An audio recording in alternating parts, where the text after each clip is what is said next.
What do you consider illegal in Hypixel SkyBlock? Boosting? Macroing? Or are you one of the freaks who think that puzzle solvers are cheating? It's a widely disputed subject, but the things I'm talking about today were not only bannable, they were obvious. And yet somehow, admins let it happen. But here's the thing, I've never cheated in dungeons. I don't even know how the cheating scene works. So to actually understand it from the inside, I got in touch with someone who didn't just cheat, they helped create the cheats that top dungeon players used. And with their help, we're gonna find out how cheating became normalized, how admins let it grow to an epidemic, and what comes next. Due to the nature of what I'm discussing, my sources asked to remain completely anonymous. To maintain pacing, I've asked my arch nemesis MC Yikes to fill the role. All lines he delivers are direct quotes from my actual interview.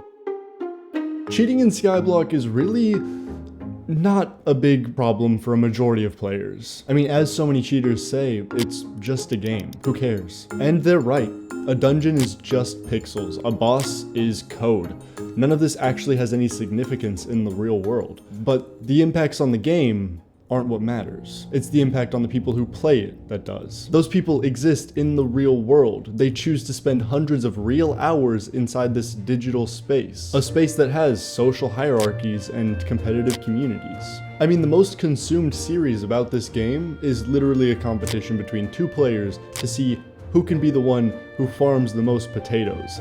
To anyone else, that sounds absurd, and it would make complete sense for one of them to just automate the process. But imagine how lame it would have been had Squid Kid just downloaded a macro and beat the unwavering commitment and integrity that was Technoblade's strategy. And because of the collection rankings, I mean, competition is in every part of this game. But again, it's not the game that's competitive, it's the people. That's where the meaning actually comes from. So whenever someone tells you that it's just a game, they're really just convincing themselves. It makes them feel better about themselves. They're trying to justify it somehow. And once cheating becomes normalized in competitive spaces like dungeons, rare drops flood the market, destabilize said market, which slows progression, and creates pressure to cheat just to keep up. And once said pressure reaches your friend group, well... I was legit for the longest time, right? Right. And then one day, like, my friends were like, yo, we're doing PB runs. You should get this thing called Funny Map. It's a small thing, never gets you banned. You think you're just, oh, I'm just gonna get this small thing. It's not gonna hurt, you know? But it's addicting, you know? Like, the second you have that power, the second you have that feeling, you don't stop. But here's the part that really matters. The pressure doesn't just come from the player base. The game itself is designed in a way that can make cheating feel necessary. One example of this being the class inequality in the game.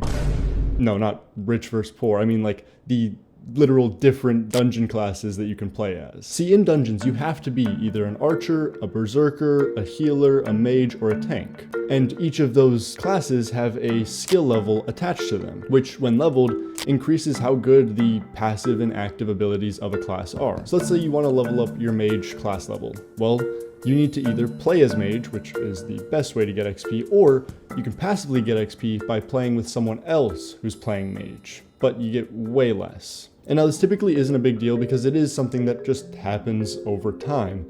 However, as players begin to grind the final floor, known as Master Mode Floor 7 or M7, they also begin the grind to level each of these classes to the highest level, being 50. However, not all classes are created equal. I mean, there is a massive disparity between how good each class is for both the team's overall effectiveness and the person playing it. Later game parties rarely need a healer to actually heal. They can survive just fine.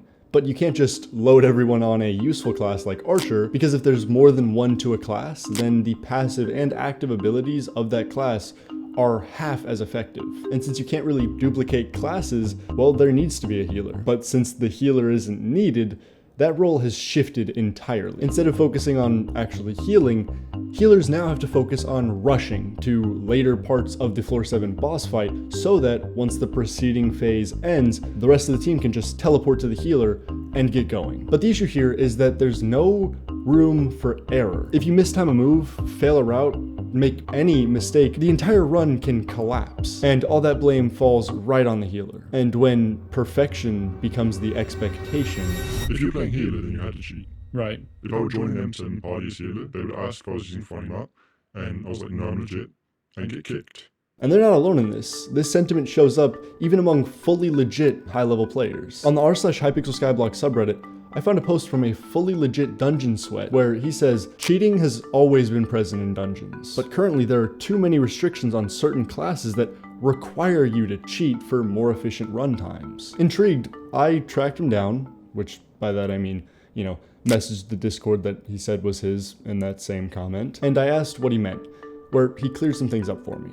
Players choose to cheat in certain classes, healer, mage, burrs, because the lack of variability in their gameplay allows for faster and more consistent run times. So if someone decided that they want to take dungeons seriously, they'd either get pressured into downloading a small cheat or pushed out of the community. And at the risk of sounding like a fed from the DARE program, these smaller cheats are gateways to harder, more destructive cheats. It starts really slow like that. So just like, even the day after I got Funny Map, suddenly I had a Ringo, suddenly I had the auto turn, suddenly I had, an entire package.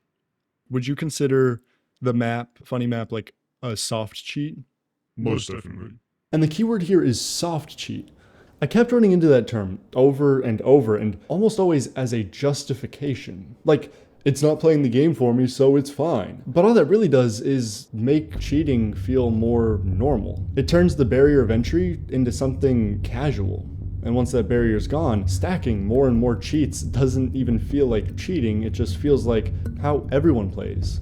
And on top of normalizing this, if a kid tries to download a soft cheat, it puts them at serious risk of getting ratted. Which, if you haven't seen my mods video, can range from someone getting a temporary Hypixel login token and taking all your stuff that way, or getting remote access to your PC. But even if kids do safely download soft cheats, they could still be at risk of losing something much more than their Minecraft account. During our interview, my source told me about a 14-year-old girl who found herself in the dungeons cheating community, where an older member of the community made an inappropriate pass at her. And when this 14-year-old girl rejected him, he doxed her. A child. Which is an extreme case, but it's not a unique one. That's the environment we're dealing with. But let's take a step back and figure out exactly what defines a soft cheat. What would you consider like soft cheats? Like what cheats are out there right now that are soft cheats? Funny Map has two things, like the Funny Map and it's Funny Map extras. Funny Map, has the map, just the regular map that we were talking about, and then Funny Map extras actually basically you're able to get your own. Okay, I think I can explain what those are a bit quicker. Obviously, every dungeon has a bunch of randomly selected rooms, and as you discover these rooms, they appear on your dungeon map. Some quality of life mods like SkyBlock add-ons put this map on your screen at all times. But Funny Map fills in all the rooms immediately, tells you what each room is and how many secrets are in each room, giving players access to information they shouldn't be able to have. And that's just Funny Map. Funny Map Extras is insane. Basically, you go into a single player map of a dungeon and you are able to break and replace certain blocks so that you're able to run through walls or even fill in gaps on parkour so you don't have to try. Another soft cheat is no ping terms, which basically just removes the ping from terminals by interfering with the data packets sent to Hypixel. Obviously, these aren't all the soft cheats, but these do show you just how wide the spectrum is. Where would you say the line is between hard and soft cheats? Where stuff starts doing stuff for you, like auto terminals. It's doing the terminal for you. Now, if you've seen my mods video, that may remind you of something that I talked about. In case you aren't aware, macroing is where players have a bot or any external software or objects do repetitive tasks for them. Repetitive tasks, eh? You mean I don't know, clicking the numbers until you count up to 14 or changing all the red panes to green? Yeah. This is a macro. And for some reason, people refuse to use that word. Maybe it's because everyone understands that macroing is a problem, and they want people to believe that even hard cheats aren't that bad because they're just used in dungeons. But that exact hand waving is what got us to the point that I'd estimate 50% of the M7 party finder was cheating with some sort of soft or hard cheat. And you would think that with those numbers, admins would make this a priority. But up until a few weeks ago, they hadn't. Fix, would you say admins let people cheat, let it happen? Yes, 100%. They downplayed it and they put it at the bottom of their priority list. They postponed it for content updates. That's so silly. That's so dumb. But can you blame them? I mean, if healers are required to cheat and over 50% of the top players are using some form of cheat, is enforcing the rules even possible? I'll give you a hint, it is. But if that many people would be banned, why should admins care? I mean, the top players are the most consistent customers, and removing them means removing a bunch of people who are likely to spend real money on ranks and gems. But that's not the whole story. Most cheaters are playing on a series of alternate accounts that they buy from other people, which can already have ranks. Where are they getting these accounts? Well, through ratting. There's an entire industry of people ratting other people's, oftentimes children's, accounts, changing the login, and selling it to the highest bidder. And so, yes, admins should care. But do they? Well, that answer was wildly different 2 months ago, and I'll cover what changed 2 months ago, but first, let's examine exactly what would happen to you if you did get caught cheating. Because punishment is a big deterrent, so if it's somewhat appropriately managed, say players run the risk of getting permanently banned or having all their skills and items wiped, well, far fewer people would, engage with that. What did, account punishments look like? Was it perm bans or was it No. No? What? No, how it works is the first ban you get, no matter how severe it is a simple 30-day vacation. Though when you get that, you will get something called a status. Your account is on status, which means there's a higher chance that you get spec. Do you know what spec is? Like a spectating admin? Spectating admin, exactly. And after that, the next ban you receive is not only 1 year, but you also get wiped. Wait, so you don't get the wipe from the 30-day vacation? No. Oh. That's wild. Now, because of how overt some of these cheats were, a spectating admin would likely mean that the entire dungeon group gets banned, but that rarely happened, and most times the punishments ended up being slow, inconsistent, or essentially meaningless. But nowadays, most of those overt hard cheats don't even work. They only worked because of something called stonking. Now that term has changed meaning a lot over the past few years, but initially it was a bug involving the Efficiency 6 golden pickaxe known as the stonk, which would allow you to break blocks in a dungeon. But it was client-sided, which meant that it was only on your computer, only on your screen. None of your teammates or admins could see those blocks as broken. However, because it was broken on your screen, you could use different explosive abilities to propel yourself through that fake hole in the wall and be much more efficient with things like secrets or boss fights. But this was technically an exploit. And I say technically because admins did patch it, but that feature was so embedded in Dungeons communities and Dungeons grinders that, well, every single time they would patch it, there would be an insane amount of community uproar and they would bring it back into the game. But that did have a few consequences. What all was allowed in dungeons just because they didn't want to fix stonking? Well, most of the things were allowed. Basically, would not get banned if you were just not stupid. Remember earlier when I talked about funny map extras and how you could literally remove blocks? Yeah, that only existed because this wasn't fixed. The only reason that it was finally fixed was because they introduced a pretty effective stonk replacement known as the Dungeon Breaker. And once that item was put on the alpha Hypixel network, the cheating scene died down a crazy amount. I've seen a few, 10, 20 cheaters, notorious cheaters by the way, come legit and just play legit. Now it's like Dungeon Breaker has fixed most of the things. It was kind of just the opportunity of being able to cheat with such little chance of punishment that made it such a huge thing. And once that item was put on the alpha Hypixel network, the cheating scene died down a crazy amount. But my source did bring up a really interesting possible solution that could minimize this problem even more. A solution that comes from CSGO being their Overwatch system. No, not that Overwatch, alright? That game is for nerds. We're talking about grown-up games here, okay?